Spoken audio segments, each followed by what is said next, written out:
परिवहन मंत्री जीएस वाली वाटर गार्ड्स की मांगों को पूरा करने में रोड़ा बन रहे हैं। यह आरोप all Himachal PWD and IPH worker union के प्रदेशाध्यक्ष सीताराम सैनी ने प्रेस वार्ता में लगाए। सीताराम सैनी ने कहा है कि जीएस वाली ने अपनी मजदूर विरोधी नीति नहीं छोड़ी तो शीघ्र ही प्रदेश सहित उनके विधानसभा क्षेत्र में बड़ा संघर्ष शुरू किया जाएगा, जिसकी पूरी जिम्मेवारी जीएस वाली पर होगी। सीताराम सैनी ने कहा कि इंटक से संबंधित all Himachal PWD and IPH worker union का प्रतिनिधि मंडल उनकी अध्यक्षता में शिमला में 7 अप्रैल को शिमला सचिवालय में मुख्यमंत्री से मिलने पहुंचा था, जिसमें प्रतिनिधि मंडल में 150 के लगभग वाटर गार्ड्स शामिल हुए थे। उन्होंने बताया कि प्रतिनिधि मंडल ने वाटर गार्ड्स के एक सूत्रीय मांग पत्र को मुख्यमंत्री के समक्ष पेश किया, जिस पर सीएम मांग पत्र पर लिखने ही वाले थे कि साथ में बैठे परिवहन मंत्री जीएस बाली ने वाटर गार्ड्स के अरमानों पर पानी फेर दिया। सीताराम सैनी ने कहा कि उन्होंने जीएस बाली को कहा कि यदि मजदूर विरोधी नीति नहीं छोड़ी तो शीघ्र ही बड़ा संघर्ष शुरू किया जाएगा, जिसकी पूरी जिम्मेवारी जीएस बाली पर होगी। हमारे प्रदेश के वाटर गार्डों ने, क्योंकि दूसरे दिन पिछले कल ही जो बैठक हुई उन लोगों की, मैं भी उसमें शामिल था, उन्होंने ये निर्णय लिया है कि अगर बाली जी ने, क्योंकि मुख्यमंत्री ने काम करने की पूरी कोशिश और पूरी उम्मीद थी, जो बाली जी ने जो डंगा डाया उसमें, उससे हमारे वाटर गार्डों में बहुत रोष पैदा हुआ है। और पिछले कल ही उन्होंने मीटिंग की मेरे साथ और उन्होंने कहा कि हमें जरूरत पड़ी अगर बाली जी का यही रवैया रहा और उसको नहीं सुधारने की कोशिश की। मैं चाहता हूं कि बाली को चाहिए कि मुख्यमंत्री के ऊपर जोर डालें कि वाटर गार्डनों को जो है मसला जो तुरंत हल किया जाए।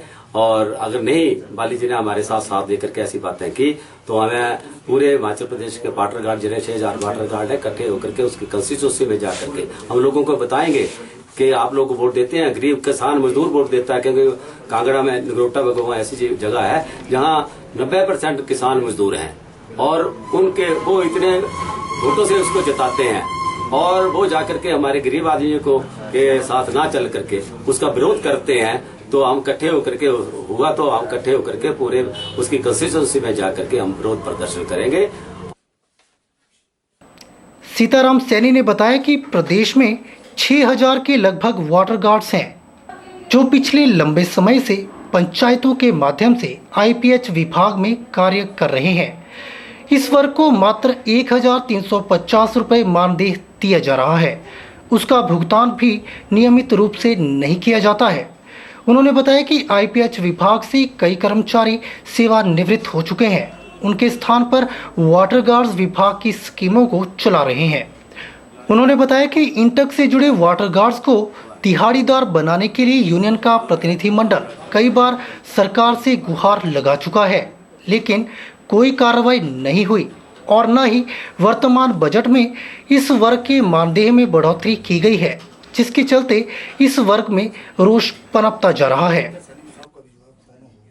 ताकत तो दिखानी पड़ेगी, बिना ताकत से कुछ नहीं होगा। एक ऐसा व्यक्ति बन गया है हर आदमी के साथ जो है ऐसी बातें करता है, तो हमें मजबूर होकर जरूर वहां पर इकट्ठा हो गया। क्योंकि मेरे जितने वाटर गार्ड है प्रदेश के आईपीएच में काम कर रहे हैं, उन्होंने जो निर्णय लिया है कि हमें आदेश, सैनी जी आप जो आदेश देंगे हम उन आदेशों का पालन करेंगे, जैसे आप चाहेंगे वैसे हम इकट्ठा होंगे और जो आपके आदेश होंगे उसके लिए हम तैयार होंगे। कंस्टिट्यूंसी में जाकर के हम जरूर प्रदर्शन करने की कोशिश करेंगे। परंतु जी हमें एक महीने का टाइम जो है बाली को देना चाहता हूं कि अपने रवैये सुधार करके ठीक करे, अन्यथा हमें मजबूर होकर कुछ न कुछ तो करना ही पड़ेगा।